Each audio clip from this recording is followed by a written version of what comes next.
lang po. Filipino? Yeah, I'm Filipino. Nice. So, my name is Joe. So, meron na makatulong tayo sa mga Pilipino na nagnanais makapunta. What's your name and where you came from? I'm Maria Carmela Coligado and I'm from Cebu City. Pero nung pumunta po kami dito sa Canada, from Taiwan po talaga. Kasama po yung husband ko for almost 10 years. Sa factory po kami, cross country. Cross country. Gaano ka nakatagal dito sa Canada?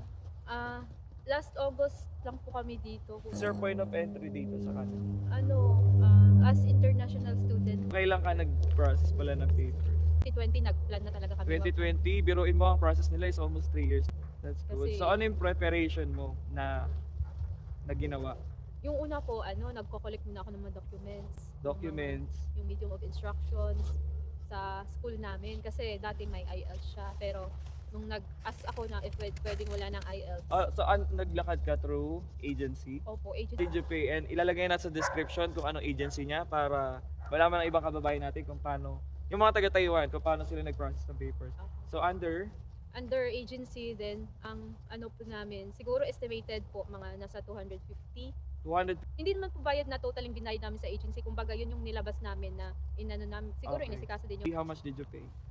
sa tuition po for 1 year. Pero 2 years program po ako. 2 years program. 15,000 Canadian po. 15,000 Canadian dollars. Yes The po. first one. The first one. And- Sa 16 or 17,000 Canadian. Medyo mataas din. Yes And then ilalagay natin description sa taas kung magkano din sa Philippine peso. Sa inyo naman, smooth lang yung transaction nyo. Basta Opo. meron kang pera. Pero yes po, basta pupupan sa una. Pinaka-importante. Opo. Medyo malaki din, no?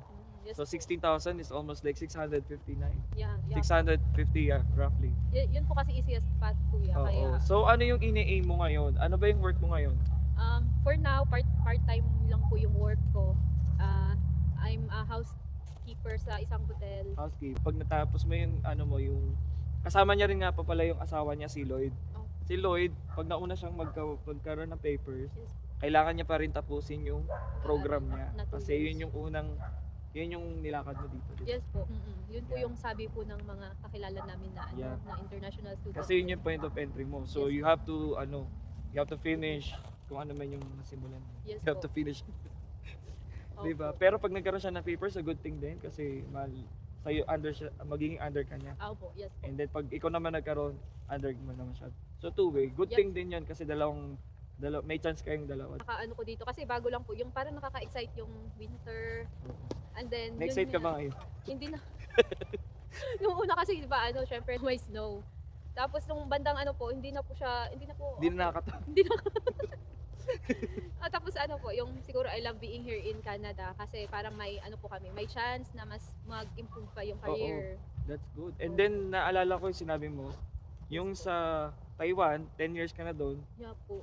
yung status mo is Same lang po. same lang. So dito, ini-aim mo din yung future kasi Yes. pwede ka maging permanent resident and then maging Canadian citizen. Citizen, yes. Diba? And That's at a good the thing sa same- Canada. Opo. Yung parang Meron tayong healthcare benefits. okay. Pagka nagkaroon ng anak kayong dalawa, Mhm. mabibigyan din kayo child benefits din. Ah, Yung maraming din. And then pag nawalan ka ng work, hopefully wala naman. Meron ka ding benefits from the government. Hindi kayo papabayaan ng malaki po government. po. Joke. 80% ng salary mo Okay. ang mabibigyan. Yeah, that's a good thing din dahil nakilala kita, Carmela. Oh, nice to meet you Ay, po nice kuya to meet kasi you. ang dami ko pong natutunan ngayon. Yeah, that's good. So bumati ka muna sa pamilya mo sa Philippines. Hi po sa mama at papa ko, din sa kapatid ko, and then stay healthy lang po kayo. After 3 years, uuwi din kami. Nice. And then dapat na yun, positive. Permanent resident na po sila nun. Sana po. Yeah. Congratulations, Carmela. Thank Nice you to po. meet you. Nice to meet you Yeah, po. thank you so much.